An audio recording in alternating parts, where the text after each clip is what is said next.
Bonjour à toutes et à tous, bienvenue à notre webinaire donc acheter groupé de façon durable, organisé et animé par la Chambre de commerce et d'industrie Grand Est en partenariat avec le Conseil national des achats, le CNA, et avec le soutien donc de Climaction, qui est le programme d'aide financière porté par l'ADEME et la région Grand Est sur tous les sujets qui sont en lien avec la transition énergétique et la transition écologique.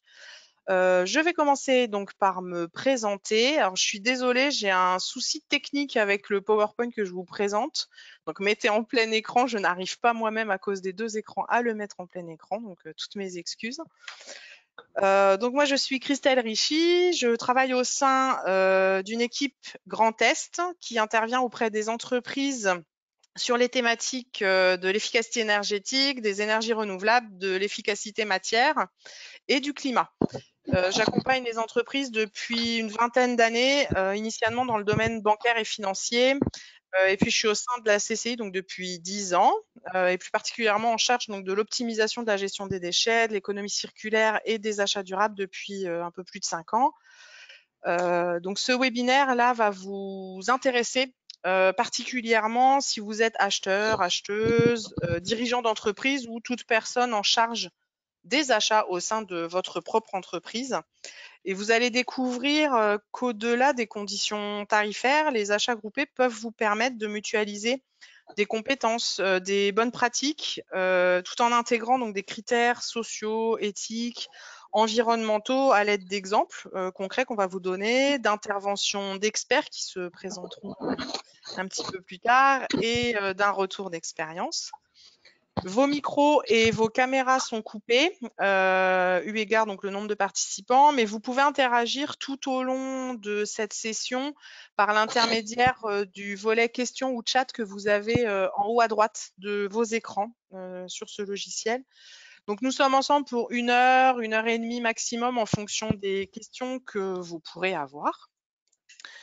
Volontairement, nous n'aborderons pas le sujet de l'énergie. Voilà, ça va peut-être en décevoir certains, mais c'est un vrai sujet à part. On y reviendra quand même à la fin du webinaire parce que sachez qu'il y a un webinaire qui est sur le contexte énergétique et la stratégie d'achat qui est programmé le 8 décembre. Je vous en dirai un petit peu plus. Et en 2023, une fois les prix stabilisés, il y a un webinaire sur les achats groupés d'énergie qui sera, lui, organisé. Alors, on va commencer par évoquer les leviers de progrès qu'il existe concernant les achats, que vous connaissez déjà certainement tous, mais qu'il est toujours bon de rappeler. En gros, c'est une façon de mieux faire qu'avant, hein, acheter mieux, consommer mieux, acheter moins cher. Et comment justement on peut acheter moins cher? Il y a différents leviers qui existent. On peut mettre en concurrence ses fournisseurs, alors actuels ou avec de futurs fournisseurs. On peut modifier le panel de ses fournisseurs et on peut massifier le volume d'achat. Donc ce dernier levier de la massification, elle peut se faire à la fois en interne d'une seule et même entité, en interne avec plusieurs entités d'un groupe ou même peut être faite à plusieurs entités qui ne font pas nécessairement partie d'un même groupe. Et on parlera donc soit de mutualisation, soit de groupement d'acheteurs. Enfin voilà, il y a différents types d'items qui existent et on va voir de quoi on parle exactement. On va l'aborder donc avec Laurent et Catherine qui sont nos intervenants et qui sont nos experts. Et tout ça, on peut le faire de façon durable. Donc je vais quand même redéfinir rapidement ce qu'on entend et ce qu'on met derrière achat durable et responsable et ou responsable. Là, on va partir du principe qu'on parle de la même chose. Donc, c'est anticiper ces actes d'achat, que ce soit des biens ou des services, en tenant compte de critères environnementaux, sociaux, éthiques et évidemment économiques. Catherine reviendra aussi sur ce sujet, le détaillera un petit peu plus tard avec la genèse de ce qui s'est passé sur cette thématique RSE, parce qu'on peut aussi parler d'achat RSE. Avant que nos intervenants se présentent et que je leur laisse la parole, qu'on entre sur cette table ronde, je voulais vous faire un sondage pour savoir qui a déjà parmi vous participé à une mutualisation ou à un achat groupé. Hop, je lance le sondage et à vos claviers.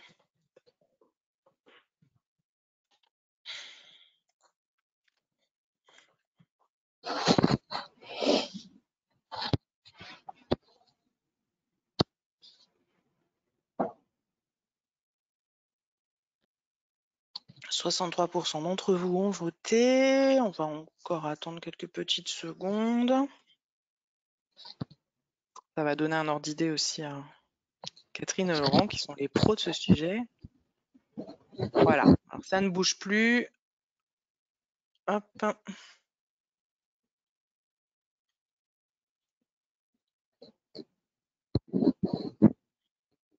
Je ferme le sondage et je vais vous afficher les résultats. Voilà, donc la majorité d'entre vous aujourd'hui n'ont jamais participé à un achat groupé. Donc on va vous faire découvrir différents types d'achats qu'il existe. Et puis voilà, vous verrez à l'issue de ce webinaire, voilà, si vous souhaitez ou non participer prochainement à des achats groupés. Alors, je vais laisser la parole maintenant à nos deux intervenants pour qu'ils se présentent respectivement. Catherine, je te laisse la parole et je te passe également la main, voilà, pour te présenter et présenter le CEDRE. Par contre, je vois plus du tout l'écran, Christelle. Je sais pas si tu as... Ah, je t'ai envoyé le contrôle. Alors, c'est bon, sinon ouais, je moi, reprends la main et je te la pour me présenter. Oui, voilà. Bonjour à tous. Donc moi, je suis Catherine Botkin. Je travaille pour un groupement d'achat qui s'appelle Le Cèdre. Je suis responsable nationale du réseau entreprise pour la partie toute entreprise sur toute la France, donc avec une équipe de 7 personnes, 6 délégués régionaux qui se partagent la France et puis une assistante. En 2 mots, Le Cèdre, c'est un groupement d'achat qui a été créé il y a bientôt 25 ans.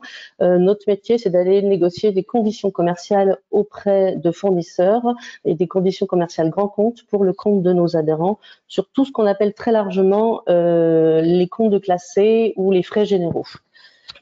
Voilà, donc nous on négocie, ensuite les structures par le biais d'une cotisation adhèrent au CEDRE et ensuite elles vont travailler en direct avec les fournisseurs et ça va leur permettre de gagner du temps, de faire des économies en premier, de gagner du temps et effectivement de pouvoir aussi acheter, faire des économies et acheter de manière durable et responsable. Merci. Laurent? Oui, bonjour tout le monde. Moi je représente Reducio, c'est une société qui est une société de services spécialisée dans l'optimisation et la modernisation des achats depuis 10 ans maintenant. Et donc on a différentes activités et dont les achats groupés qui est un petit peu à l'origine de notre développement. Et on le pratique de façon un petit peu originale, c'est ce qu'on appelle les achats synchronisés, mais que j'expliquerai un petit peu tout à l'heure. Voilà. Et on a d'autres activités, soit de conseil, soit d'achat pour compte, assez complémentaires d'ailleurs des achats groupés. Laurent, justement, je vais te laisser la main, à moins que tu préfères que je passe la présentation pour justement nous expliquer un petit peu quels sont les différents types d'achats groupés qui existent à ce jour. Ouais, ça marche. Ok, tac. Alors attendez, hop, il faut que j'arrive. C'est ici. Je ne sais pas ce que vous voyez. Vous voyez, parce que moi j'ai deux écrans. Un lever ou un coucher de soleil sur une montagne. D'accord. Je pense que c'est pas le bon écran. Ouais, mais alors C'est comme moi avec mes deux écrans. Ouais, bon, il y a un petit. Ouais, je sais pas pourquoi. Bon, sinon, je le fais vocalement. J'avais préparé. Sinon, non, mais où je peux essayer de prendre la main aussi. Je vais reprendre la Tu y main. arrives, ouais. Mais tu peux démarrer. Ouais. Alors, oui, alors déjà, l'idée, c'était simplement un peu de pédagogie, entre guillemets. Qu'est-ce qu'on entend par achat groupé? Parce qu'en fait, en vrai, il y a plein de réalités différentes, voire très différentes. Alors d'abord, les achats groupés, c'est pas qu'une histoire de prix en fait, hein, même si c'est un délivrable souvent important. En gros, l'achat groupé, c'est comment aller chercher du volume pour mettre en place des conditions avantageuses pour tout le monde, y compris pour les fournisseurs. C'est des deals, alors les deals sont stables quand tout le monde s'y retrouve. Maintenant, pourquoi le fournisseur s'y retrouve? Parce qu'en contrepartie de volume, il va avoir une contribution globale qui va lui permettre soit de toucher un petit peu à sa marge, soit de mettre en place des productivités qu'il ne pourrait pas mettre en place s'il avait des petits volumes. Mais ça permet aussi d'autres choses. Ça permet pour les participants d'investir très très peu de ressources pour avoir accès à ces conditions-là. Ça permet, donc il y a un enjeu quantitatif et puis il y a un enjeu qualitatif, hein, c'est-à-dire que le monde des achats est très vaste, très fragmenté. Hein, je dis toujours, une PME industrielle d'une centaine de personnes, c'est tout de suite 600, 700 fournisseurs sur 100, 130 marchés, quoi. Donc je veux dire, un acheteur ou un service achat, il ne peut pas être expert sur tout, et donc un groupement, ça lui permet d'aller chercher de l'expertise facilement. Voilà. Il y a un dernier point aussi, les achats groupés, ça permet aussi de partager des investissements. On est là dans des cas particuliers, mais c'est aussi possible. Alors, qu'est-ce qu'on entend par achat groupé? Alors, moi j'ai fait une petite cartographie. Alors, il y a déjà ce que tout le monde connaît, ne serait-ce qu'à titre individuel, hein, c'est les centrales d'achat, ce qu'on appelle les centrales d'achat. Alors, au sens, c'est un petit peu après, hein, voilà. Les centrales d'achat, en fait, l'archétype, en fait, c'est la grande distribution. J'ai vu passer un graphe là dernièrement. C'est vraiment, alors s'il y a vraiment l'état ultime de la massification en volume, c'est ce qu'a fait depuis 30 ans la grande distribution, où aujourd'hui, notamment dans l'alimentaire, vous avez 4, 5 très grosses centrales qui tiennent une grosse partie du marché. Alors, l'avantage, c'est d'avoir des prix extrêmement favorables. Derrière, je ne reviens pas sur l'impact sur le pouvoir d'achat, voilà, on ne va pas rentrer là-dedans. Ça permet aussi des systèmes de protection de marge, etc., parce qu'ils ont des gestions de flux importants. Maintenant, il y a les inconvénients de ces systèmes-là. Alors, si on appelle ça des inconvénients, il peut y avoir des situations d'abus de position dominante. Alors, heureusement, la réglementation a pas mal évolué pour éviter les effets de bord, hein, même s'il y a encore des amendes qui tombent. Ça a été aussi, il ne faut pas se leurrer, un accélérateur de la délocalisation. Alors, on pense souvent aux Chinois, mais c'est loin d'être que la Chine, hein, ça peut être des pays limitrophes aussi, quoi. Donc voilà un petit peu les avantages, et ça ne marche pas, ce système-là ne marche pas surtout, il est particulièrement bien adapté dans l'alimentaire. Dans l'industrie, ce système-là ne marche pas complètement, en tout cas ça ne va pas aussi loin. On va trouver plutôt d'autres systèmes, et là aussi ça dépend des marchés et des typologies des adhérents. Il y a ce qu'on appelle les centrales de référencement. Alors, la différence, c'est quoi? Un truc que j'ai oublié de dire tout à l'heure dans les centrales d'achat, c'est que les centrales d'achat gèrent, c'est pas que des acheteurs qui font de la négo, c'est que vous gérez les flux physiques. C'est-à-dire que vous achetez et vous revendez en propre, vraiment, vous gérez le flux physique. Alors, vous avez des énormes entrepôts, vous avez vu la SCAP Alsace, Leclerc, là, sur le bord de l'autoroute, c'est énorme. Les centrales de référencement, en général, hein, vous ne générez pas le flux physique.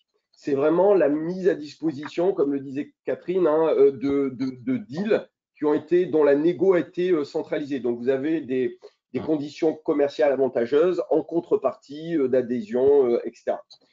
Ce que je constate, alors il peut y avoir des exceptions, c'est qu'en général, c'est plutôt adapté pour des réseaux de franchisés ou des réseaux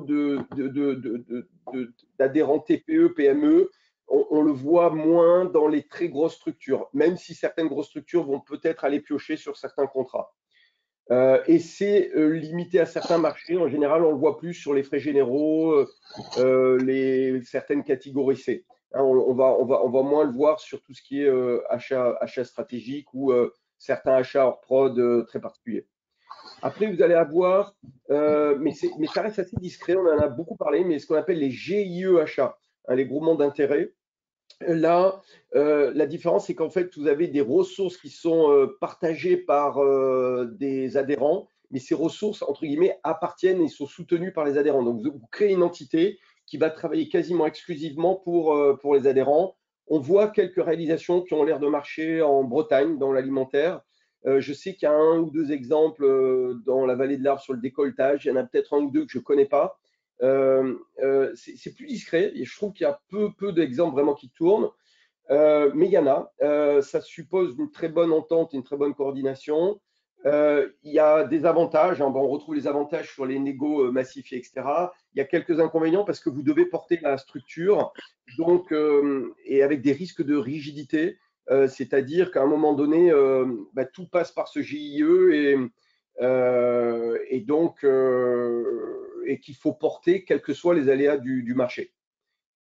Ensuite, si tu continues, Christelle, on va voir, alors ça c'est peut-être un peu moins connu des petites structures, mais c'est assez courant dans les grands groupes. C'est ce qu'on appelle les centres de services partagés. Donc en fait, vous allez avoir, c'est ce qu'on a appelé, les anglo-saxons étaient très avancés là-dedans, les BPO, Business Process Outsourcing. Donc vous allez avoir des fonctionnalités qui sont externalisées dans des sociétés spécialisées, historiquement à forte connotation, soit Maghreb, pays de l'Est, voire Philippines, ces pays-là. Et donc, vous avez vos achats, à un moment donné, certains de vos achats, ils sont faits par un Polonais, ils sont faits par les Philippines, etc. Donc, c'est avantage et inconvénient. Il y a eu des avantages en termes au départ, hein, sur les coûts de personnel. Par contre, en termes d'assistance, de support, de service, je trouve que c'est quand même assez compliqué, hein, comme affaire. Et puis ça rigidifie beaucoup les processus. Donc, avantage, inconvénient. Après, vous avez alors ça, c'est quelque chose qui est issu du public. Ça, c'est en discutant avec nos confrères acheteurs publics. Et alors, eux, ils ont une arme qui peut être assez redoutable, c'est les groupements de commandes. Alors, je sais que les achats enfin, c'est plus l'EMS, hein, l'Eurométropole Strasbourg, l'utilise. Mais bon, il n'y a pas que, hein, mais en gros, par exemple, sur l'énergie. Sur l'énergie, alors par contre, c'est assez lourd à mettre en œuvre, hein, parce qu'il y a beaucoup de documentation préparatoire, voilà. Mais à un moment donné, quand c'est fait, vous vous retrouvez avec une entité qui va négocier pour des milliers de compteurs. Donc, vous vous retrouvez avec un effet de massification assez redoutable. Et quand c'est bien fait, a priori, de ce que j'entends, ça marche bien, ça marche bien. Et puis, vous avez ce que nous, on promeut depuis une dizaine d'années, c'est ce qu'on appelle les groupements synchronisés, où là, en fait, c'est quelque chose qui est complètement à la carte, où on va réunir des intérêts communs autour de projets communs. Et un projet étant souvent un appel d'offres. Et donc, on va avoir des clients qui vont dire, moi, j'accepte de travailler en commun avec d'autres clients sur tel et tel marché. Et puis, ils font confiance à une entité externe, en l'occurrence Reducio, pour mener ce travail-là. Donc voilà, ça, on le fait depuis un certain temps. Alors, l'avantage, c'est que on va chercher des volumes entre entités qui parfois se connaissent même pas. On est capable de s'adapter à chaque spécificité de façon très fine. Ça marche bien avec des profils moyens, gros. Ça marche moins bien avec des petits profils. L'inconvénient de cette approche-là, c'est que ça peut être assez laborieux pour démarrer, hein, puisqu'il y a un enjeu de masse critique, hein, pour être sûr que derrière, tout le monde s'y retrouve, y compris les fournisseurs. Il faut qu'il y ait un travail pédagogique préparatoire pour aligner tout le monde. Donc, du coup, c'est des projets qui durent un peu plus longtemps, par contre, qui marchent vraiment, vraiment, vraiment bien. Voilà, vraiment dans les grandes lignes, de façon pédagogique, j'espère, hein, les différentes approches. Alors ça, c'est juste un exemple. Alors là, c'est des chiffres financiers. Donc ça, c'est un projet qu'on avait mené en partenariat avec ID Alsace, enfin, Initiative Durable, au port du Rhin, où vous pouvez constater que on travaillait avec des industriels, mais pas que, ou des gens du service, donc avec des profils qui n'ont rien à voir les uns avec les autres. Le seul point commun qu'ils avaient, en fait, c'est qu'ils avaient une proximité géographique qui était le port de Strasbourg. Et tout le monde n'a pas travaillé sur tous les sujets, c'est-à-dire que c'est vraiment à la carte, hein. Chacun choisit, bon, tiens, ça m'intéresse, là je suis disponible, allez, ok, on y va ou pas. Voilà, voilà. Ok. Merci Laurent. Catherine, du coup, au niveau du cèdre, alors je sais pas si vous vous retrouvez dans une catégorie ou pas forcément, mais voilà, est-ce que tu peux nous expliquer comment vous fonctionnez, comment vous procédez, comment ça se passe par rapport aux adhérents? Et puis, bah, c'est là qu'on va pouvoir faire un lien avec les dates hein, et la RSE à proprement parler, puisque voilà, on parle aussi d'achat groupé durable. Alors, Tout à fait, merci. Oui, oui, tout à fait. Moi, je me retrouve là-dedans. Alors, on serait plutôt dans la catégorie dont décrivait Laurent, qui est la catégorie centrale de référencement ou groupement d'achat. Effectivement, alors je vais essayer de vous montrer mon écran. Alors, est-ce que vous voyez quelque chose? oui, on voit l'écran Achat groupé de façon durable, vous d'accueil. voyez? Non, l'accueil. Ah, mince, alors comment je vais faire pour basculer? On a tous notre double Oh, écran. décidément, ouais, moi je suis pas très douée en technologie, je suis désolée. Modifier l'apparence, webcam. Comment je vais faire? Afficher écran, c'est peut-être l'autre. Écran du moniteur 2. On va voir si celui-là fonctionne. Et là, est-ce que vous voyez la page? Oui. Acheter groupé de façon durable, voilà. Donc la voilà. montre peut-être en plein écran. Ouais, mais bon, alors là, moi ça marche peut-être pas. Voilà. Voilà, ben, je vais essayer de vous mettre en plein écran à partir de la diapositive. Voilà, ça fonctionne là? Vous l'avez en plein écran ou pas? C'est bon? Ok. Donc, comme je disais, donc nous, effectivement, un groupement d'achat pour acheter autrement. Acheter autrement, je vous le définirai tout à l'heure, mais c'est notre marque, effectivement, en disant, et qui traite justement des achats durables et responsables, qui est de dire, en fait, acheter ensemble, acheter mieux et acheter moins. Je reviendrai dessus tout à l'heure. Donc, le Cèdre, 11 000 adhérents, 100 catégories d'achat, 350 fournisseurs, et aujourd'hui, c'est quasiment un demi-million d'euros d'achats auprès de tous les fournisseurs de la part de nos adhérents. Et aujourd'hui, les adhérents réalisent en moyenne, tout marché confondu, toute famille d'achats confondus, réalise 20% d'économies. Je l'évoquais tout à l'heure, 5 bonnes raisons d'adhérer au CED, donc faire des économies, gagner du temps, soutenir l'emploi local également, bénéficier d'un accompagnement personnalisé et coopérer pour une économie respectueuse de l'homme et de la planète. En fait, notre manière de fonctionner, nous, c'est, alors je le disais tout à l'heure, c'est effectivement le parti pris il y a 25 ans, quand Éric Chevalier a créé le CED, c'est de dire en fait on va aller négocier des conditions commerciales grand compte pour les adhérents et on va aller chercher ce qui est commun à tous nos adhérents. Et de fait, c'est la raison pour laquelle on est parti sur la partie frais généraux. Et l'idée était de dire, de jouer le principe de la solidarité et de dire, il n'y a pas de raison que ce soit toujours les plus petits qui payent le plus cher et on va faire bénéficier aux plus petits des conditions des plus gros. Voilà, c'est comme ça que le CEDRE s'est créé. À l'origine, le CEDRE s'est créé pour les structures d'inspiration chrétienne, tout ce qui est établissement scolaire privé, et puis tout ce qui est après grand réseau comme Emmaüs, Secours catholique et tout ça. Et puis il y a une douzaine d'années, en fait, le CEDRE s'est développé sur 3 autres réseaux qui sont le réseau entreprise, le réseau associatif et le réseau établissement de tourisme. On va retrouver village vacances et camping. Donc moi, j'ai en charge la partie entreprise. Donc sur les entreprises, aujourd'hui, on gère effectivement tout ce qui est. Alors on va pas trop sur les TPE parce que une TPE a très peu de budget récurrent en frais généraux pour justifier effectivement une adhésion. Il faudrait pas qu'elle absorbe ces économies dans le coût de l'adhésion. Donc on est majoritairement nous sur de la PME, PMI, ETI. Dans tout domaine d'activité, puisque vous voyez bien que toutes les entreprises pour fonctionner ont des frais généraux. On travaille également tout ce qui est profession libérale, notaire, avocat, expert comptable, et puis également tout ce qui est les établissements d'enseignement supérieur. Voilà, donc nous, notre manière de fonctionner, le CED, c'est 160 collaborateurs. Le siège est basé en Saône-et-Loire à Paray-le-Monial. Et là, on va avoir une cellule marché, donc avec des négociateurs qui, eux, vont lancer les appels d'offres. Ils construisent leur appel d'offres. Ils envoient leurs appels d'offres à des fournisseurs de leur choix. Ensuite, les fournisseurs, ceux qui souhaitent, répondent.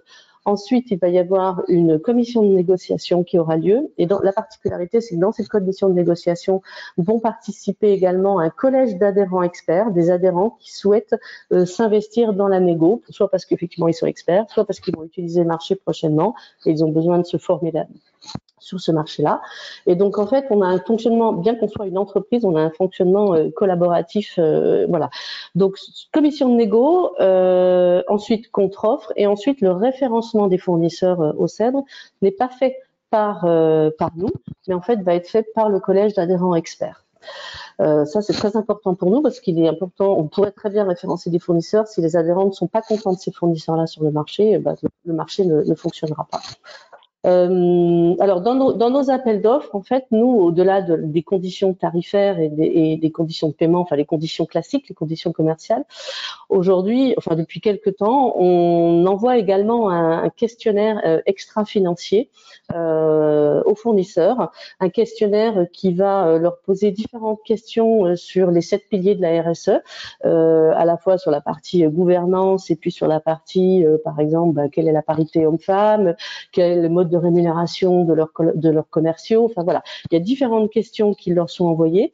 Et aujourd'hui, les réponses qu'ils vont apporter. En fait, on va y mettre une notation qui va pondérer effectivement dans le choix du référencement des fournisseurs, puisque effectivement, on ne va pas choisir que les fournisseurs qui ont les meilleurs prix. Parfois, les adhérents préféreront prendre un fournisseur qui a peut-être un prix, une offre tarifaire un petit peu plus élevée qu'un autre, mais par contre qui a une offre RSE et éthique plus intéressante que le précédent fournisseur. Donc ça, c'est un élément important pour nous, effectivement. Voilà. Alors, ce que je souhaitais faire également, c'était resituer un petit peu ce qu'on entendait achat durable, peut-être prendre un petit peu de hauteur, parce que achat durable, responsable, c'est vrai que chacun, on peut y mettre des choses diverses et variées. Donc, d'où viennent les différentes étapes de la prise de conscience mondiale, en fait. Dans les années 70-80, il y a eu effectivement la lutte contre les famines, la pauvreté. Donc, il y a eu une prise de conscience de la question du développement durable. Et en fait, dans les années 90, les gouvernements réalisaient que c'était important pour pouvoir avancer sur cet aspect développement durable. C'était important d'y associer les entreprises. Et c'est comme ça que dans les années 2000, il y a eu en fait la création de la RSE, de la responsabilité sociale des entreprises, qui est en quelque sorte, qui est la traduction du développement durable dans l'activité de l'entreprise. C'est la rencontre de l'ONU à Davos avec à l'époque Kofi Annan qui était président, et en fait l'ONU a défini 8 objectifs. Je ne vais pas vous les détailler, si vous voulez y revenir dessus, je pourrais vous les envoyer. Et 8 objectifs effectivement pour les entreprises pour développer l'aspect RSE au sein des entreprises. En 2010, la norme ISO 26000 est sortie, qui demande effectivement aux entreprises d'avoir une organisation socialement responsable.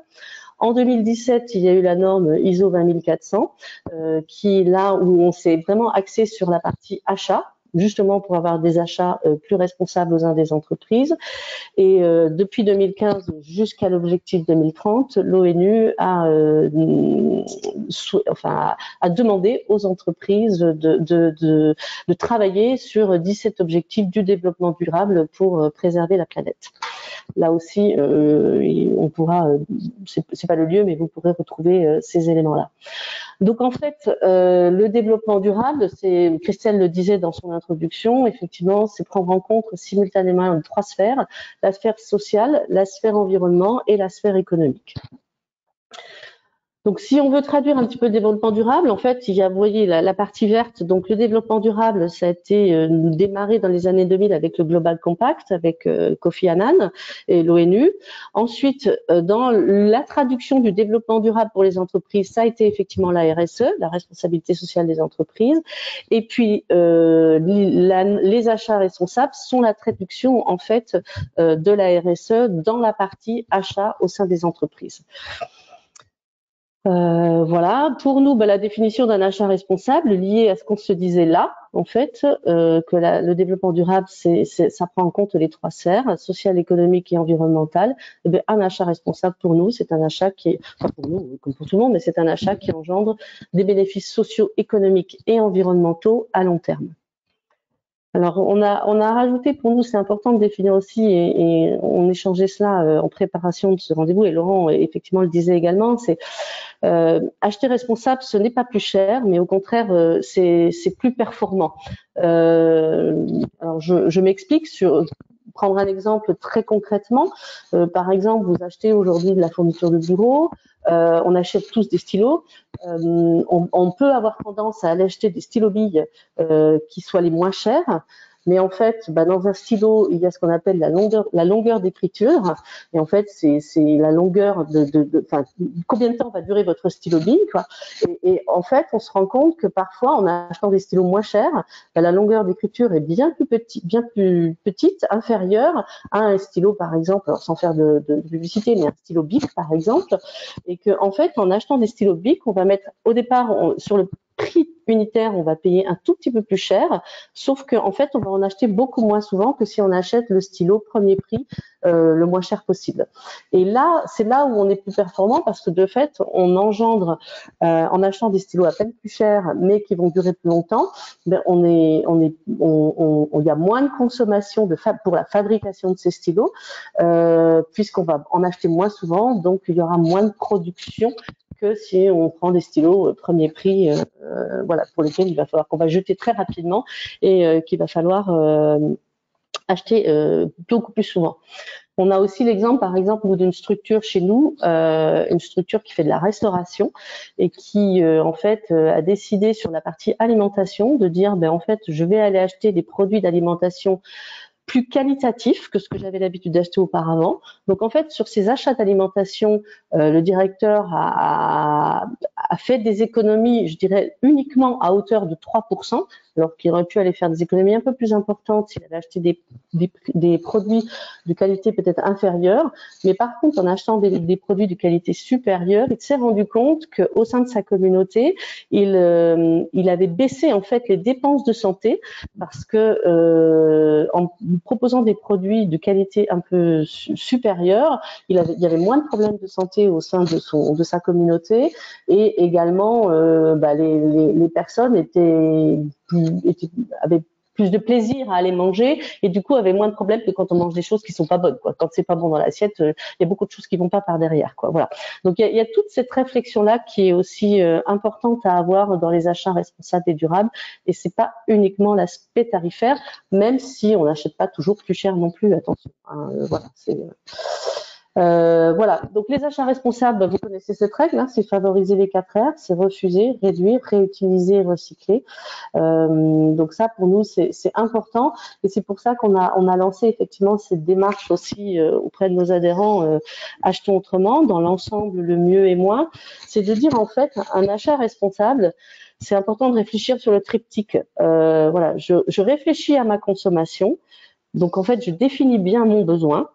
Ensuite, je choisis un produit qui a l'impact le plus positif par rapport à mon besoin et je vais aller acheter ce produit chez le fournisseur qui me paraît le plus éthique. Et comme ça, on arrive effectivement on incite nos adhérents à réfléchir à cette manière d'acheter au sein de leur propre structure. Et ensuite, nous, on leur propose des solutions en référençant des fournisseurs, comme je vous l'ai expliqué juste avant, avec des critères éthiques et des critères extra-financiers.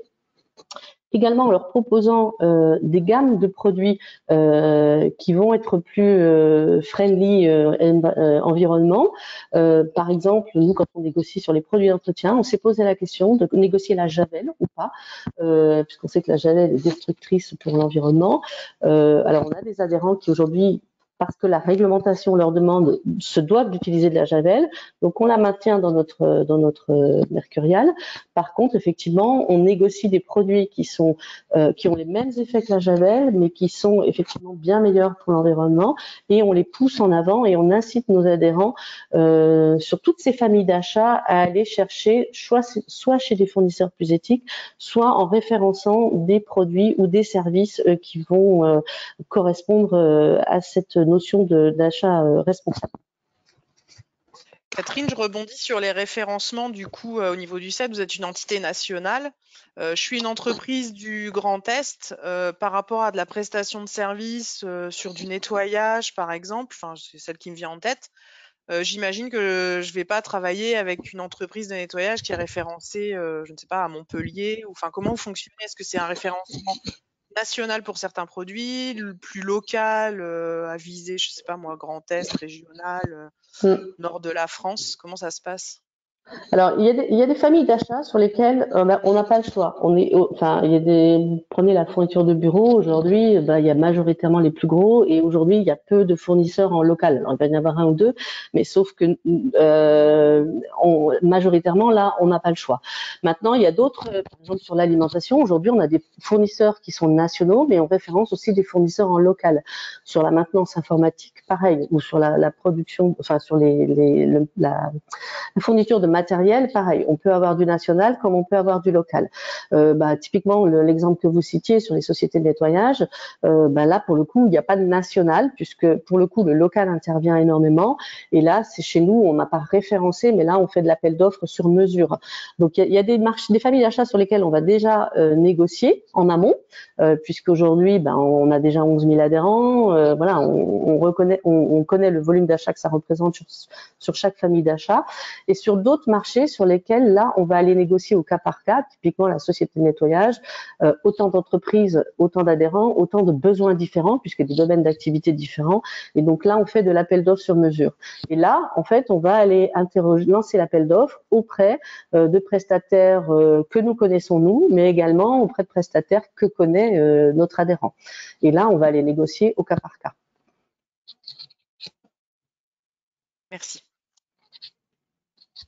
Alors justement, par rapport à vos différentes façons d'acheter groupés, tous les deux, comment est-ce qu'on peut calculer les gains économiques, les gains environnementaux?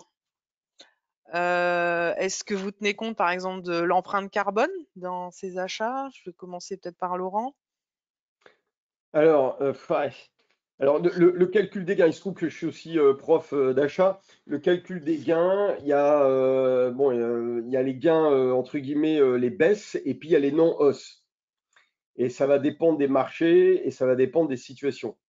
Actuellement, on a une volatilité et une inflation telle qu'on a plus de gains par non-hausse que de gains par baisse. Mais c'est des vrais gains. C'est-à-dire, en gros, si j'avais pas eu d'action achat ou de gens qui soient occupés de ces marchés-là, il est fort probable que je me serais pris des hausses de 40, 50, voire plus.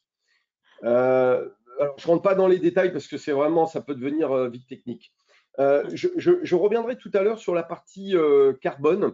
Je me permets juste, Christelle, juste de compléter le débat sur ce qu'on peut faire aujourd'hui grâce au groupement, et en insistant aussi sur le fait que, en fait, historiquement, les groupements, c'était lié à de la négo groupée, à de l'appel d'offres, mais en fait, on peut de façon groupée utiliser d'autres leviers.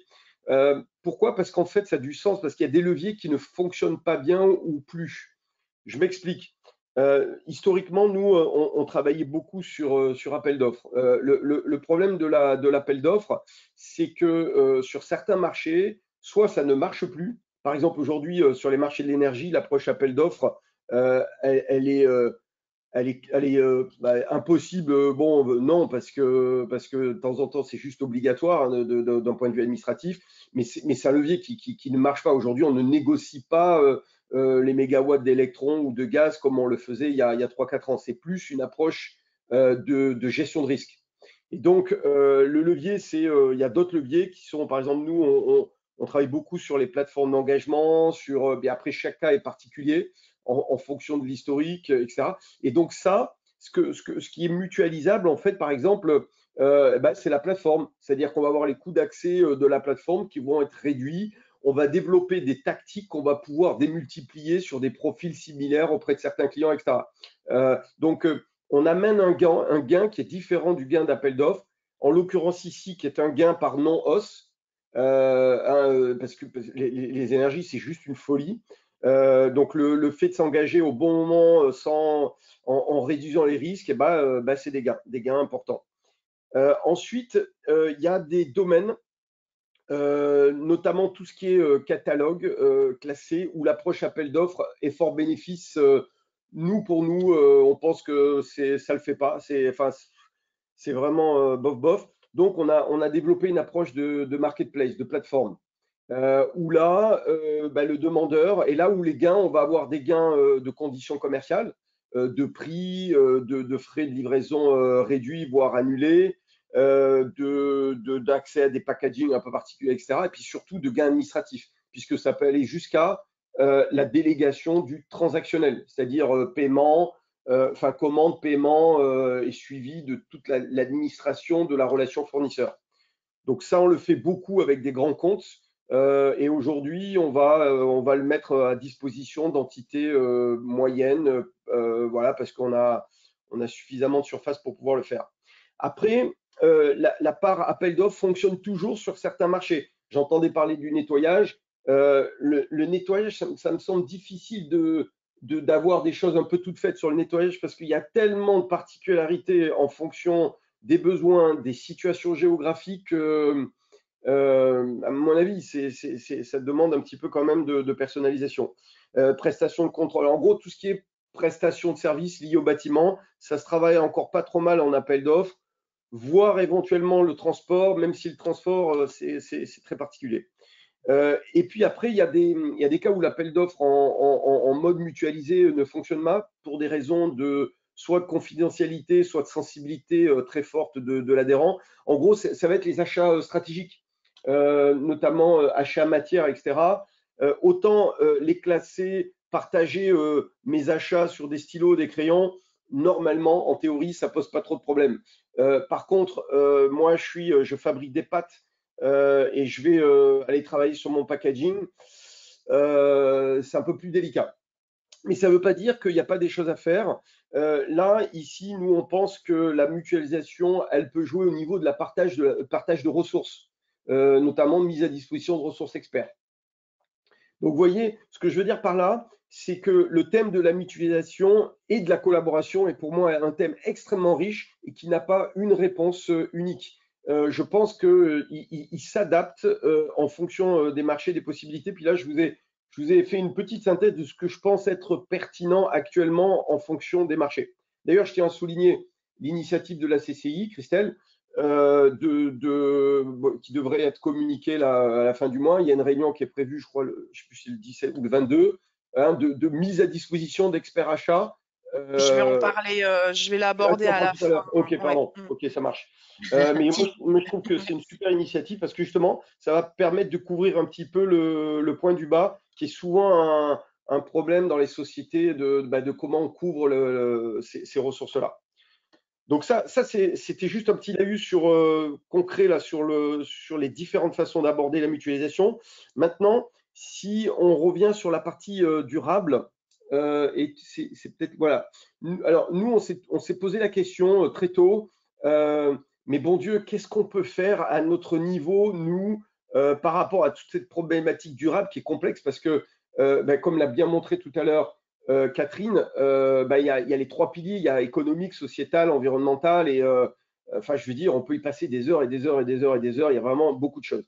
Donc nous, on s'est focalisé sur des sujets qui nous semblent accessibles, concrets pour nos clients.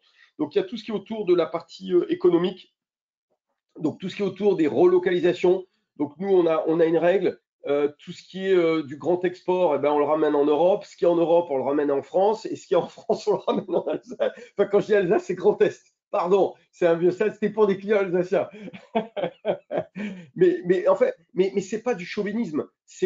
Franchement, c'est parce que derrière, on va travailler le levier sociétal, hein, puisqu'on va faire travailler notre tissu de proximité. Et par là même, on va fortement impacter positivement le coût carbone. Et j'y reviendrai parce que encore faut-il le mesurer. Donc là, il y a tout ce travail autour des consommations et je crois que Catherine a dit aussi, j'ai bien aimé le 4R hein, du Cèdre là, mais c'est exactement ça. C'est-à-dire que le achat responsable, c'est pas forcément acheter plus cher.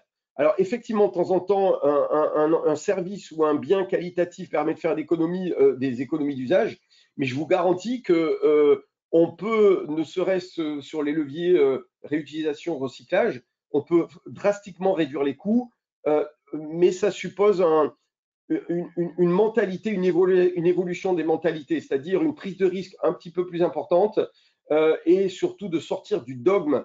Alors moi, je parle beaucoup des industriels parce que je viens de ce milieu-là. où pendant 30-40 ans ces dernières années, il y a eu le combat permanent du zéro défaut, zéro variabilité, qui a des systèmes qualité extrêmement structurés, protocolés, prosédurisés.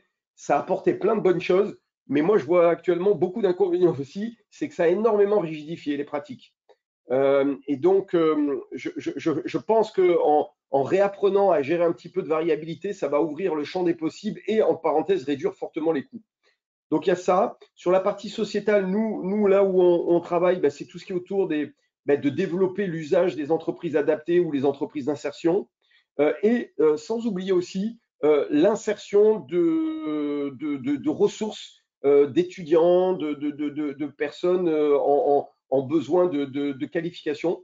Donc là, les entreprises, les entités ont un rôle à jouer. Et enfin, sur la partie environnementale, pour moi, le levier, le parti pris que nous, on a pris, c'est l'approche calculateur carbone. Parce qu'on y voit énormément d'enjeux et à mon avis, c'est le levier majeur. On est dans un pays où on a la chance d'avoir quand même un contrôle global environnemental qui a énormément évolué depuis l'après-guerre, où il y a quand même beaucoup de risques qui ont été fortement diminués. Aujourd'hui, il y en a un qui nous pète à la figure, qui est absolument énorme, qui est l'impact climatique et qui nécessite un focus, à mon avis, important. Et comme vous allez le voir, je vais sur le prochain slide, il y a un énorme enjeu autour des achats. Alors, je ne sais pas si vous avez entendu parler, enfin ceux qui sont dans le bain, vous avez sûrement entendu parler de Scope 1, Scope 2, Scope 3. Pour vous la faire courte, hein, c'est simplement une façon commune de calculer un impact carbone en fonction des filières. Ce qu'il faut savoir, c'est que historiquement, depuis quelques années, il y avait une obligation pour les grosses entreprises au-delà de 500 personnes de communiquer sur un bilan tous les 4 ans, mais seulement sur le scope 1 et 2. Donc 1, c'est en gros, c'est le carbone que vous rejetez quand vous produisez, alors y compris pour les services. Le 2, c'est le carbone lié à l'énergie que vous allez consommer, que vous allez acheter. Et le 3, pour la faire courte, alors c'est un peu plus subtil que ça, mais pour vous la faire super courte, et notamment dans la partie industrielle, en gros, c'est ce que vous achetez. Et il se trouve que le gros du carbone produit est dans les achats. Or, cette partie-là, c'est un peu biaisé parce qu'on ne la comptabilise pas. Or, il y a de nombreuses études, et maintenant il est communément acquis, notamment dans les industries, que vous avez entre 60, 70, 80% de votre impact carbone qui est dans les achats. Et là, il y a un décret qui est sorti, qui est tout récent, hein, du 1er juillet, où maintenant, il y a obligation de communiquer, de calculer également les scopes 3, avec en plus l'obligation de mettre en place un plan de transition, comment chaque entité va faire pour le réduire. Alors, ce qui n'est pas clair, en tout cas pour moi, c'est l'obligation à qui elle s'adresse, hein, en termes de taille d'entreprise, etc. Est-ce qu'il y a des critères ou pas? Mais ce qui est sûr, c'est qu'on y va et on va y aller par la réglementation et dans l'intérêt de tout le monde. Alors, nous, on s'est positionné là-dessus et c'est le prochain slide, Christelle. Qu'est-ce qu'on peut faire? Et c'est là où les achats ont un enjeu énorme. Donc, on a développé, on a un jeune ingénieur RSE, donc on a développé un calculateur carbone. Honnêtement, c'est pas évident, mais c'est pas impossible, c'est technique, mais on y arrive. Et la grosse difficulté, c'est comment on le met en œuvre d'un point de vue pratique. Et c'est-à-dire, l'idée, c'est d'aller beaucoup plus loin que l'adhésion à des chartes, à des normes, etc. Ça, c'est vachement bien, c'est vachement mieux que rien il y a quelques années, mais ça suffit pas. C'est loin de suffire par rapport aux enjeux auxquels on est confronté. Et donc, nous, on a des cas d'usage qu'on a commencé à mettre en œuvre avec certains de nos gros clients, où on introduit, dès qu'on le peut, dans nos comparatifs, un coût carbone. Et toute la problématique, c'est ce coût carbone, comment on le calcule et comment on va le chercher de façon fiable et surtout rapide et en amont, de façon à ce que ça impacte la décision. Et on a fait des tests dans certains sourcings pour nos clients, a posteriori, où il y a eu des choix qui ont été faits qui nous ont, nous, un peu chagrinés parce qu'on aurait aimé qu'ils se fassent un petit peu différemment. Et on est retourné voir nos clients, nos demandeurs, avec ce coût carbone. et en les remettant en situation, comment aurait été votre prise de décision si vous aviez eu cette info validée en amont et légitime? Eh ben, on se rend compte qu'on aurait influencé beaucoup de décisions dans le sens réduction coût carbone. Et donc, on peut le faire à l'article, on peut le faire au niveau d'un appel d'offres. C'est un peu plus complexe parce que là, on va travailler sur des gammes complètes. Hein, en gros, vous faites un appel d'offres, je prends l'exemple toujours parce qu'il est en général assez évocateur. Vous prenez la papeterie. La papeterie, une gamme de, si vous prenez les gros distributeurs de papeterie, ils ont des catalogues de 6 à 12 000 refs, mais en fait, en vrai, chez les clients, vous avez 200 refs qui tournent, quoi. D'accord? Et c'est pas les mêmes d'un client à un autre. Donc, le même fournisseur, il va avoir un rendu économique qui va varier en fonction de ses usages. Bon, petit 1. Et puis, en fonction des gammes qui sont utilisées. Et donc, quand vous introduisez le calculateur carbone au niveau d'un appel d'offres, eh ben, vous pouvez très bien vous retrouver avec des profilages de fournisseurs qui varient en fonction de la gamme qu'ils proposent. Est-ce qu'il y a plus ou moins de gamme verte? Est-ce qu'il y a plus ou moins de recyclage? Et ça, le fait de pouvoir le calculer et de pouvoir le démontrer et de l'avoir en amont, c'est-à-dire avant de décider, eh ben, ça a un impact majeur. C'est un impact majeur. Donc, ça, c'est le niveau 2. Le niveau 3, et là, par contre, le niveau de complexité augmente, c'est de ce qu'on appelle faire une cartographie de votre empreinte carbone sur toute votre supply chain. Alors aujourd'hui, il y a de plus en plus d'initiatives, je vois les grands groupes qui vont là-dedans, mais ça se fait toujours un petit peu a posteriori, c'est-à-dire c'est des analyses sur des grandes masses. Vous prenez un grand fabricant d'ameublement, il achète tant de tonnes de panneaux. On sait qu'un panneau, il y a de la colle. On regarde un peu le profil des fournisseurs entre l'Allemagne, l'Autriche, un petit peu en France. On fait un petit calcul comme ça, moyenné, mais qui n'est pas foireux, hein, qui est légitime. Et puis, on a une petite idée du coût carbone global. OK. Le problème, c'est la mise en œuvre opérationnelle. Où en fait il faut aller beaucoup plus loin, c'est-à-dire qu'il faut avoir l'information très en amont lorsque le choix est fait, lorsque l'évaluation, la pondération est faite d'un fournisseur à un autre. Et donc là, là il y a tout un enjeu, on est en train de développer nous un projet avec derrière, ça passe par du digital, hein, parce qu'à un moment donné il faut automatiser, il faut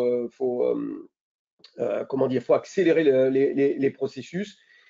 Et à terme, notre ambition, c'est d'aller jusqu'à ce qu'on appelle, nous, le niveau 4, c'est-à-dire c'est d'avoir au niveau des services achats un monitoring de ces usages en coût carbone. C'est-à-dire qu'avec des indicateurs par marché, en fonction de mes aléas, comment j'évolue, avec un reporting, au même titre où il y a des reportings sur les coûts en euros, des reportings sur les coûts en carbone. Et je pense que tant qu'on n'ira pas dans ce niveau de détail et opérationnel, c'est pas qu'on se raconte des histoires, mais on va pas à la bonne vitesse. Donc il y a tout un chemin. Nous, on milite là-dessus. Il y a les premiers niveaux qui sont d'ores et déjà accessibles, hein, qu'on peut faire même de façon artisanale. Les autres, ça demande un petit peu plus d'engagement. Après, c'est à voir chacun en fonction de ses moyens, quoi. Voilà, je vous l'ai fait un peu. Chaque sujet mériterait 2-3 heures de partage, mais je pense que dans les grandes lignes, ça donne une idée de la valeur ajoutée qu'on peut apporter par les achats, quoi. Merci. Catherine, puis après Laurent, dans le contexte actuel. Ah oui, pardon, vas-y. Pardon, oui, pardon. Je voulais juste revenir sur un petit point, effectivement, parce que avant que Laurent ne parle du coût carbone dans ce qu'il a énoncé, c'est vrai que c'est effectivement sur les différents types de typologies d'achat. Et nous, on voit bien effectivement que notre métier a évolué là depuis bientôt 25 ans. Effectivement, au départ, c'était vraiment on cherchait du prix, des conditions commerciales, et aujourd'hui, effectivement, on mutualise aussi les moyens sur tout ce qui est en fait accompagnement et conseil conseil. On voit bien que les acheteurs parmi nos adhérents ne sont pas spécialistes de tout, hein, ils peuvent pas être tout connaître sur toutes les familles d'achats, et en fait ils nous sollicitent beaucoup pour qu'on leur apporte effectivement du conseil sur tout ce qui est la partie réglementaire et sur tout ce qui est également, je vois sur des projets, bon, enfin pas des projets, mais c'est de la réglementation, mais de tout ce qui est décret tertiaire, tout ce qui est de l'ordre de la transition énergétique aujourd'hui. Et effectivement, là, il faut vraiment les accompagner là-dessus, au-delà du simple prix, quoi. Et ça, c'est l'intérêt effectivement de structures comme Reducio ou comme le Cèdre, de pouvoir effectivement mutualiser ces connaissances et l'organisation de ces connaissances, et puis de pouvoir échanger ensemble sur ces sujets-là. Effectivement, donc en fait, selon les marchés, le gain il va se faire soit sur l'aspect tarifaire, soit effectivement sur la qualité de la prestation aussi. Quand Laurent évoquait les sociétés de nettoyage, effectivement, c'est ce que je disais, il n'y a pas de on peut pas faire un référencement, enfin une négociation en tant que telle très largement. En fait, ça va être une négo qui va être faite au cas par cas, puisque les besoins c'est différent et parfois c'est pas forcément que le prix est moins cher, sauf qu'on aura une prestation de qualité bien supérieure. Donc c'est important aussi, ça c'est tout l'intérêt effectivement du groupement. Nous, on n'a pas fait le choix de la marketplace, c'est des choix stratégiques après, hein, effectivement. Nous, ça n'a pas été le choix de la marketplace, ça a été de dire que la plupart de nos adhérents en fait sont très intéressés aussi pour avoir cette liberté aussi de relation avec les fournisseurs. Et ça, c'était important pour nous. Nous, on a mis le pari sur effectivement la présence terrain, puisque aujourd'hui il y a quand même 40 délégués régionaux sur tout réseau confondu, qui travaillent sur toute la France. Mais après, alors l'un et l'autre sont des bonnes méthodes. Hein. Je suis pas en train de dire qu'il y en a une qui est mieux que l'autre, mais simplement effectivement il y a des approches différentes. Sur l'aspect coût carbone, alors moi je sais que au niveau de la cellule achat chez nous, il y a effectivement toute une réflexion qui est engagée là-dessus pour voir un petit peu, pour aider nos adhérents à comprendre et à voir quel est le bilan carbone généré par leurs achats. Voilà, on en est là, je pense qu'on est un petit peu moins avancé que Reducio, et on en est au stade de la réflexion, donc je pourrais pas vous dire grand chose là-dessus. Par contre, ce que je peux vous dire effectivement, c'est que nous, en tant que le Cèdre, en tant qu'entreprise, effectivement, on fait notre bilan carbone depuis 2020. Là, voilà, vous pouvez consulter le bilan carbone du Cèdre sur la plateforme ADEME. Voilà, et on est également, et toutes les entreprises peuvent le faire, elles peuvent être également contributeurs carbone.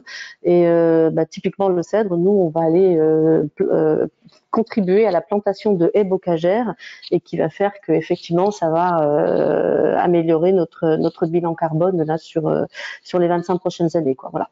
Donc il faut savoir aussi que les entreprises, bon, on sort un petit peu du cadre achat, mais en tous les cas elles peuvent également être contributrices. Ça fait pas tout, et je suis d'accord avec Laurent dans le sens où il faut qu'on mette un coup d'accélérateur là, et en même temps voilà, c'est la méthode des petits pas aussi qui est qui est importante pour nous aussi. Voilà. Ça me fait une belle transition, justement, dans le contexte actuel là, de tension qu'on connaît tous sur les prix, sur les approvisionnements. Est-ce que vous ressentez qu'il y a un engouement du coup pour les achats groupés, ou au contraire, est-ce que ça peut être un frein? Enfin là, c'est plus du ressenti, mais alors, je sais pas, je vous laisse prendre la parole l'un et l'autre. Alors bon, moi alors je laisserai bien évidemment Catherine commenter, voire pas être d'accord, hein. Pas de problème. Mais moi, alors, ce que je constate, mais alors nous, on n'a pas la science infuse et on ne sait pas tout ce qui se passe sur tout. Mais ce qu'on constate, nous, notre fenêtre, c'est que dans tout ce qui est, j'allais dire, mutualisation, on a eu alors pas un coup d'arrêt, faut pas exagérer, ça s'est pas arrêté, mais on a eu vraiment une baisse avec le Covid. Bon, pour les raisons qu'on imagine. Et on aurait pu imaginer que après le Covid, surtout que ça a redémarré fort, que ça reparte fort. Parce que paradoxalement, les besoins n'ont jamais été aussi forts et les opportunités n'ont jamais été aussi importantes. Et pourtant, cette partie mutualisation, force est de constater qu'elle est un peu en stand-by, mais pour des raisons, après analyse, qui sont plus liées à, c'est des raisons de ressources, de disponibilité. C'est-à-dire que d'abord, les équipes achats, c'est pas des grosses équipes, hein, en général, il y a des gens qui sont vraiment dans les achats. D'abord, ça n'existe pas de partout, hein. En gros, en dessous d'une centaine de personnes, en général, il n'y a pas d'acheteurs, enfin, vraiment qui fait que ça, formé pour ça.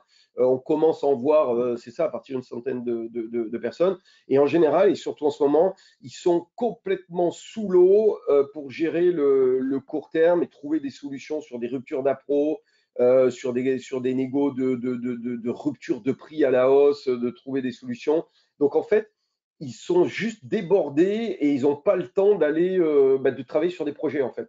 Parce que travailler en mode collaboratif sur de la mutualisation, ça suppose une ouverture, ça suppose d'avoir un minimum de bande passante pour travailler en mode projet, même si l'idée c'est que ça soit vraiment le minimum, mais n'empêche que.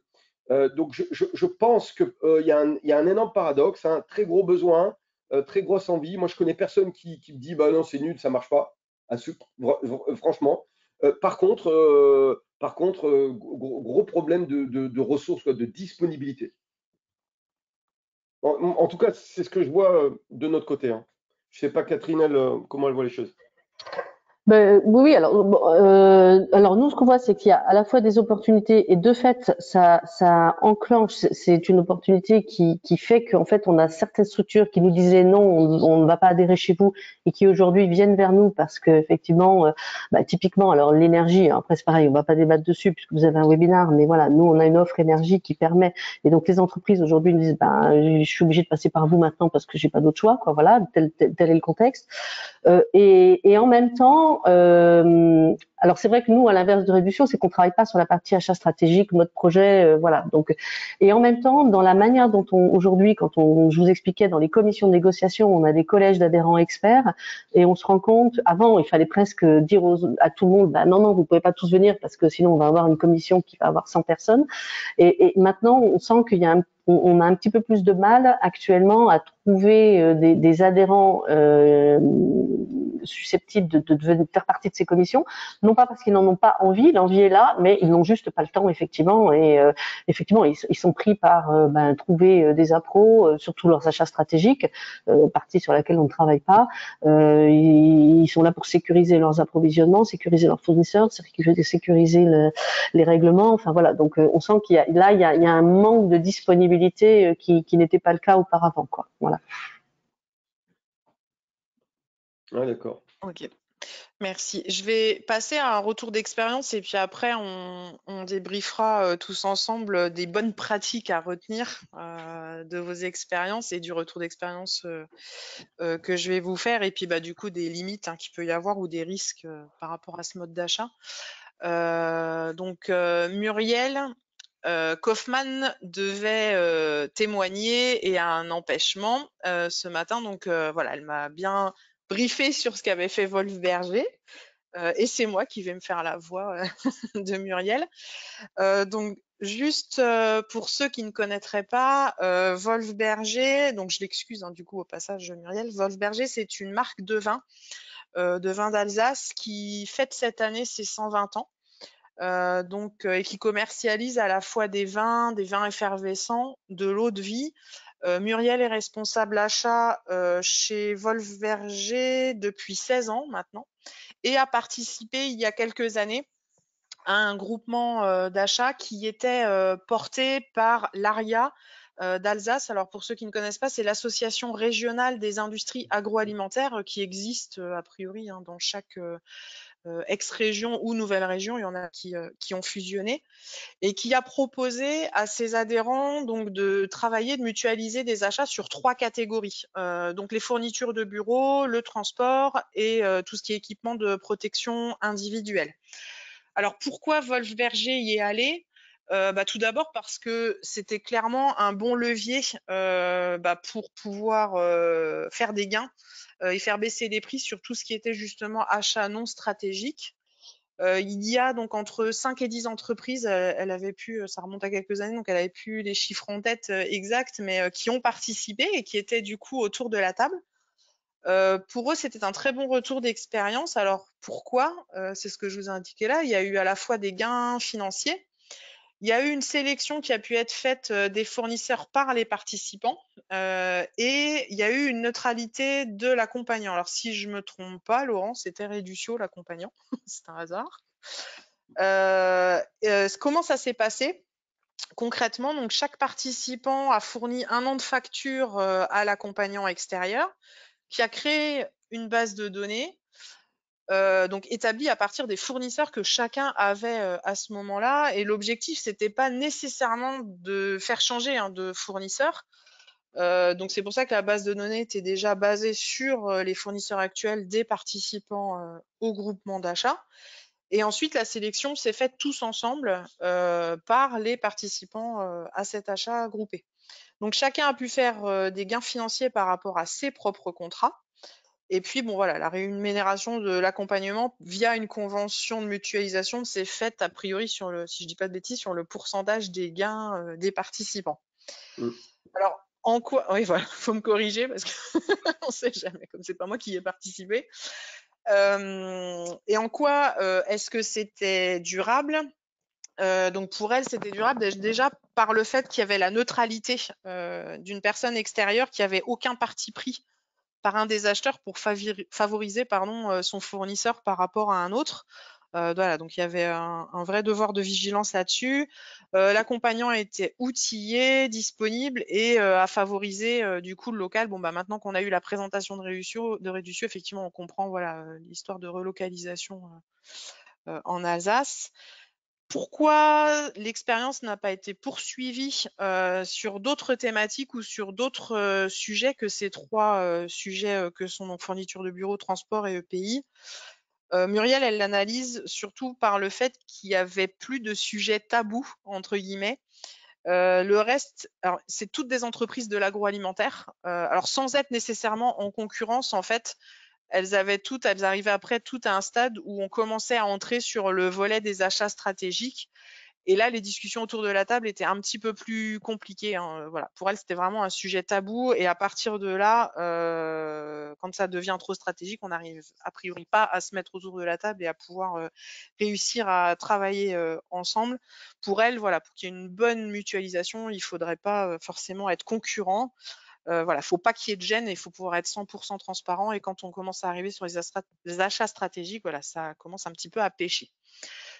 Donc voilà un retour d'expérience de Wolf Berger sur lequel on peut s'appuyer. Du coup, Catherine et Laurent, à votre avis, justement, quels sont les risques? C'est ce que je disais avant. Quels sont les risques ou les bonnes pratiques qu'on peut retenir voilà, pour des personnes qui sont présentes et qui voudraient se lancer dans les achats groupés? Alors, aussi bien sur une zone d'activité, dans un club d'entreprise, par rapport à une filière ou sur le Grand Est, par exemple, on a pas mal aussi de démarches d'écologie industrielle et territoriale qui sont portées soit par des collectivités, soit par des associations.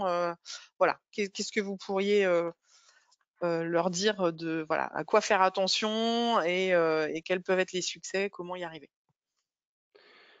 Alors, je me permets juste peut-être de démarrer. Ce que je peux dire, c'est qu'il y a une première phase. En fait, ça dépend beaucoup de à qui on a affaire. Et c'est ce qui fait que des fois, la phase de recrutement, d'établissement de la masse critique, des fois, ça prend un petit peu de temps. Il y a une phase pédagogique de déjà comment ça fonctionne et de faire tomber un petit peu toutes les peurs, hein, si je peux le dire comme ça. Et je me rappelle avec Laria au démarrage, il y a eu beaucoup de discussions sur des sujets dont on n'en a plus jamais reparlé les années qui ont suivi. Mais au départ, c'est des trucs tout bêtes. Mais est-ce qu'on a le droit de faire ça? Est-ce qu'on a le droit d'acheter Oui, le côté juridique, c'est vrai. voilà, Ouais. le côté juridique, comment on gère la confidentialité, etc., etc. Donc sur le côté juridique, moi je me rappelle, j'étais allé jusqu'à rencontrer la personne qui était responsable au niveau de l'état de l'analyse de la concurrence, hein, l'inspecteur de, j'ai plus le nom du service, ben, bref. Et puis quand je l'avais rencontré, puis quand j'ai expliqué ce qu'on voulait faire et tout ça, je vous la fais courte, hein, parce que et le gars en gros il me dit mais attendez, il me l'a pas dit comme ça, mais en gros c'était mais attendez, ce que vous faites c'est du pipi de chat par rapport au dossier auquel on est confronté. Eux, ils sont sur des pénalités à l'époque, c'était les ententes au niveau de la téléphonie, les lessiviers, etc. Et quand je vois qu'aujourd'hui au niveau des États on va essayer de faire des. D'ailleurs, vous avez vu, j'ai fait un post d'ailleurs sur LinkedIn où c'est carrément les États qui vont essayer d'acheter en commun l'énergie.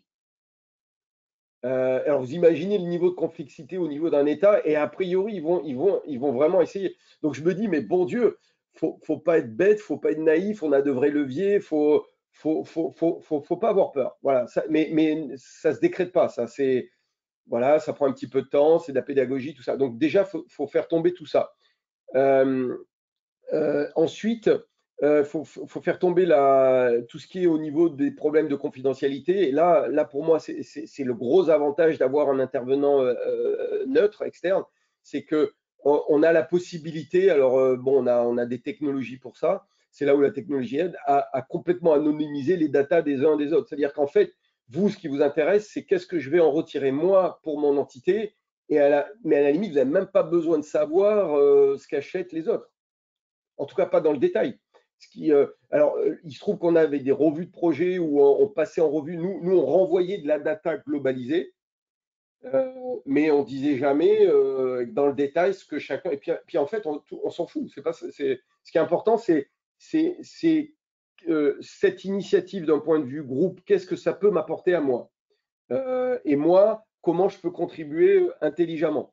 Donc, une fois que tout ça, on a cette flexibilité, j'allais dire, un peu intellectuelle par rapport à tout ça, qu'on a un minimum de confiance, et ben après, on déroule. Hein. Après, c'est du processus achat, boum. Alors, avec le recul, il y a tout ça à faire tomber. Après, le critère pour moi majeur, et là, il faut être très, très clair dès le départ, je pense, et ça, c'est nous, on s'est aguerri aussi, on évacue. C'est-à-dire qu'il y a une histoire de valeur derrière tout ça. C'est-à-dire que si on fait ça, c'est parce qu'on est prêt à jouer le jeu et prêt à jouer le jeu. Ça veut dire que les volumes que l'on engage, sauf cas de force majeure, c'est très rare, mais ça peut arriver, on a eu le cas.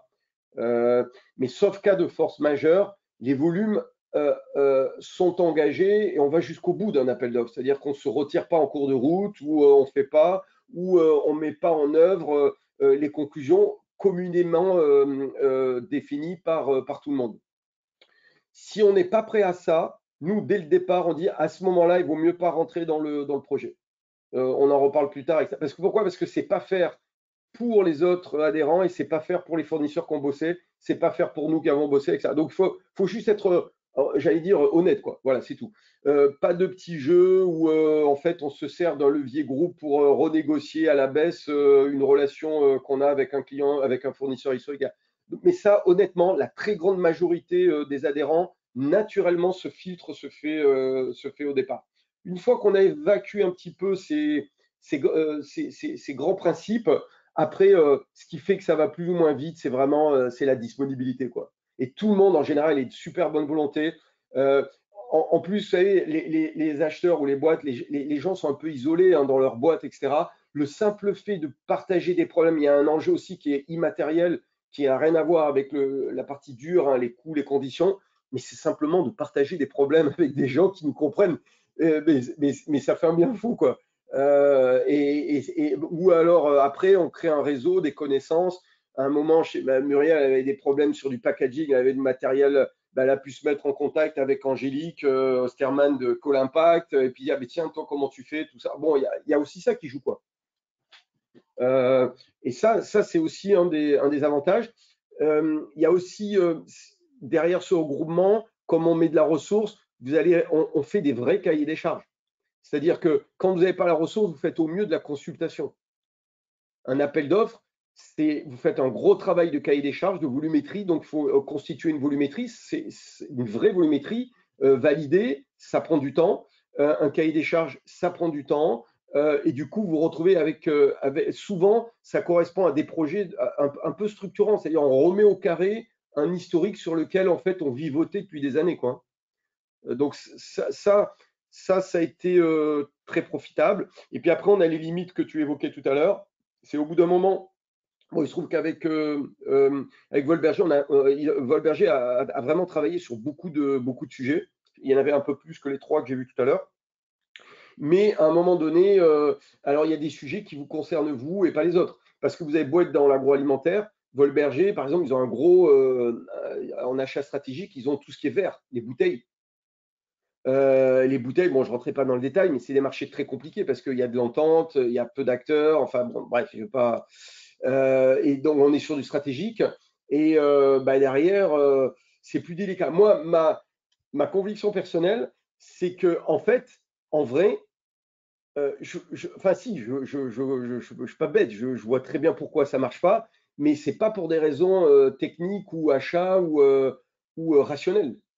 Je veux dire, deux concurrents peuvent très très bien, pour moi, travailler ensemble sur leurs achats et pourtant être en concurrence sur les ventes. Il n'y a aucun problème technique, ni de confidentialité, ni juridique.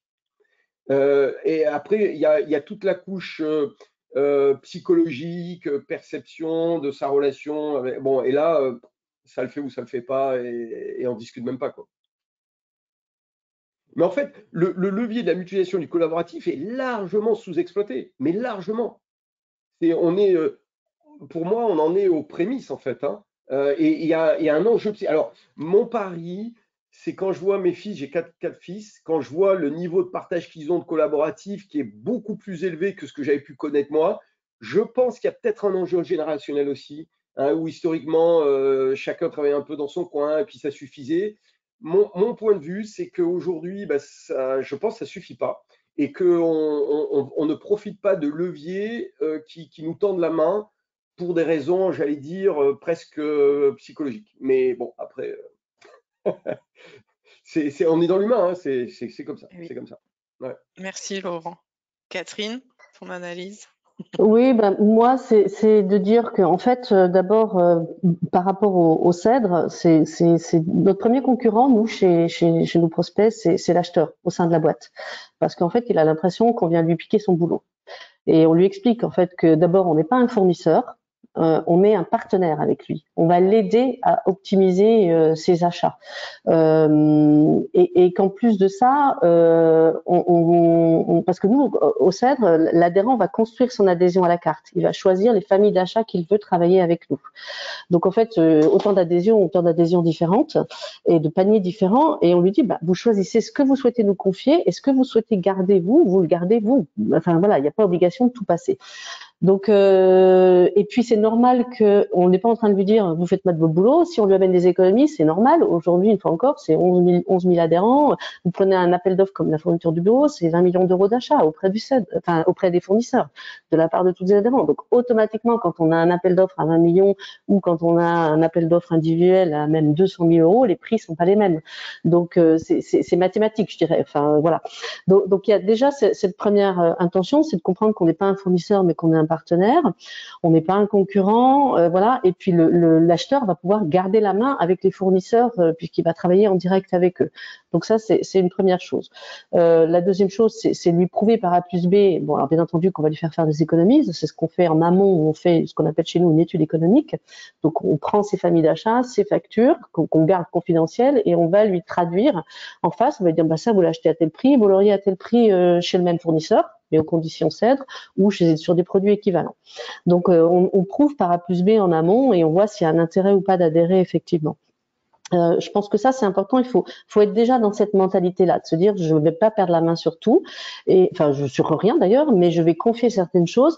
Et tout à l'heure Laurent parlait de rapport valeur quoi. Et c'est ça, c'est la valeur, le rapport valeur-effort quoi, ce ratio-là quoi, qui est intéressant. Nous on a parfois des grands groupes qui sont adhérents chez nous et même des groupes vers lesquels on n'osait pas nous presque aller s'adresser à eux en disant ils ont déjà une direction achat organisée, voilà, ils n'ont pas besoin de nous. Sauf que sur ces familles d'achat qui peuvent paraître minimes chez certaines entreprises, certains gros acheteurs m'ont dit moi il n'y a pas de plus-value à ce que mon équipe aille négocier de la gomme, de l'extincteur et puis de la vérification réglementaire. Par contre, ça vous le faites bien, je vous le confie et moi ça dégage du temps à mes collaborateurs, à mon équipe achat qui n'est pas très grosse comme le disait Laurent, effectivement pour après négocier d'autres familles d'achat qui sont plus stratégiques ou sur lesquelles qui seront plus intéressantes pour les acheteurs. Donc ça, c'est des choses importantes. On réalise nous aussi parfois des achats groupés en tant que tels. Par exemple, on a réalisé, alors il y a 3 ans sur le marché de l'énergie, parce que le marché a énormément évolué en 3 ans, mais il y a 3 ans, on a fait un achat groupé sur l'énergie. Et là où je rejoins Laurent, c'est que effectivement, au départ, les adhérents, on leur a bien fait comprendre qu'il fallait qu'ils s'engagent jusqu'au bout, parce que automatiquement, vous voyez bien quand on va négocier un volume d'achat, si après il y en a une partie qui se retire, le fournisseur va dire attendez, attendez, moi les prix c'est pas les mêmes là, parce que donc là il y a un vrai engagement effectivement quand on fait un appel d'offres sur mesure, société de nettoyage ou société de restauration, on dit à l'adhérent aussi, alors c'est que pour lui qu'on le fait, mais on lui dit par contre, vous faites pas de négo en parallèle, parce que sinon, sinon, ne le faites pas avec nous, faites-le tout seul, c'est pas un problème. Mais on va pas faire travailler nous, nos équipes. Enfin voilà, il y a une prise de conscience et une forme d'honnêteté intellectuelle aussi qui est importante là, pour moi, je trouve.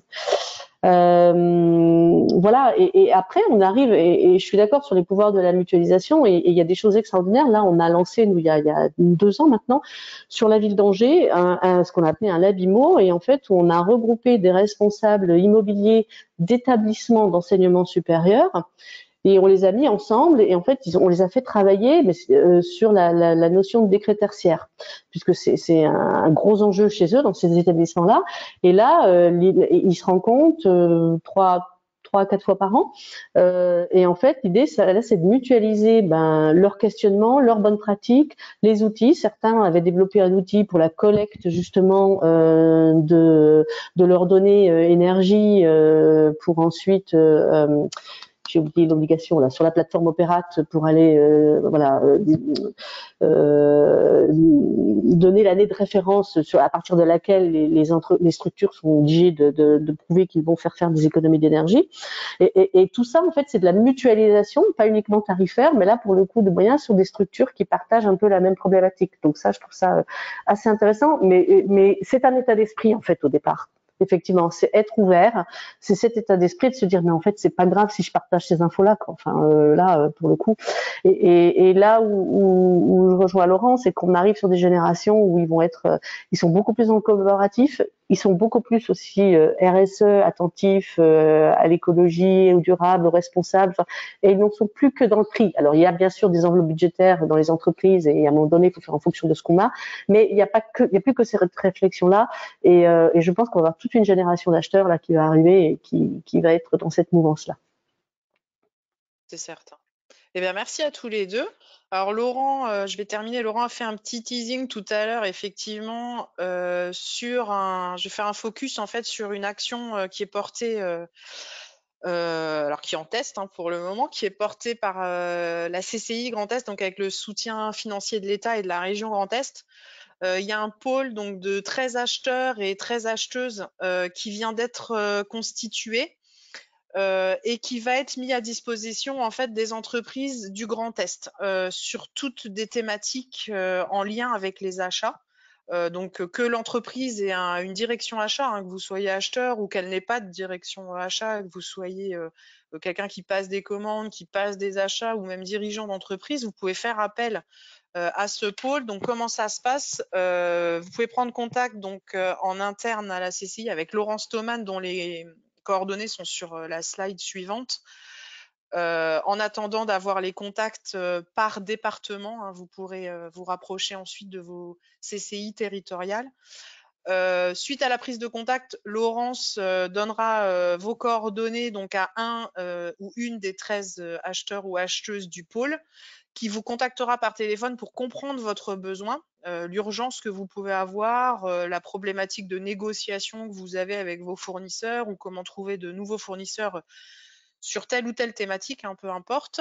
Et ensuite, vous allez pouvoir bénéficier donc d'un accompagnement de 1 à 2 jours d'un expert achat sur le thème qui vous pose souci. Toutes ces interventions, que ce soit CCI ou des acheteurs en particulier, donc sont prises en charge et sont gratuites pour l'entreprise. Donc voilà, vous avez les coordonnées de Laurence. On est sur une phase test jusqu'à la fin de l'année. Voilà, une trentaine d'entreprises vont pouvoir être accompagnées, et on verra ensuite sur 2023 comment s'est passée cette phase test pour la renouveler ou pas. Et je vous en parlais au tout début de notre webinaire. Donc, le mois prochain est organisé un webinaire aussi à destination des acheteurs ou des personnes, en tout cas, qui négocient tout ce qui est en lien avec l'énergie. Donc, un webinaire sur le contexte énergétique actuel et la stratégie d'achat. Donc, avec la participation de RTE, d'Energy Dev et un retour d'expérience de la responsable achat d'Axon Cable.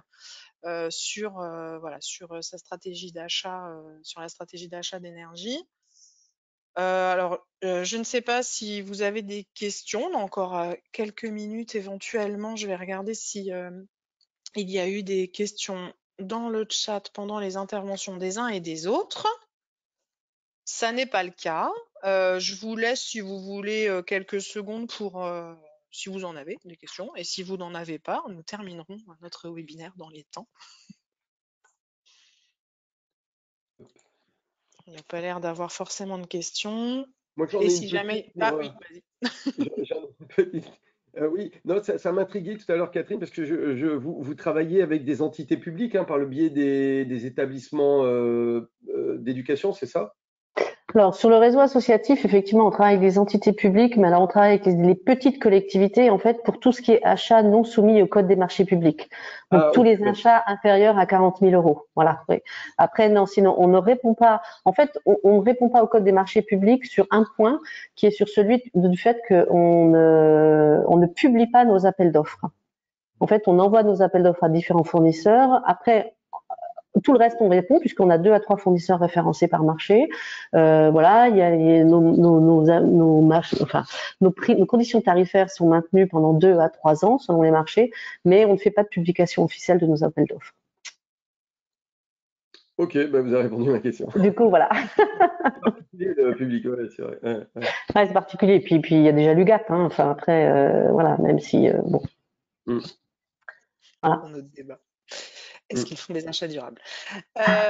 Merci à tous les deux, à nos intervenants. Merci à Muriel, même si elle n'a pas pu être disponible aujourd'hui. Merci à toutes et tous participants. Et vous pouvez prendre 1 minute à l'issue du webinaire. Il y a un petit questionnaire qui vous demandera quel sujet vous voulez avoir abordé sur l'année 2023, puisque nous sommes en pleine planification. Donc, n'hésitez pas à mettre tout ce qui vous passe par la tête.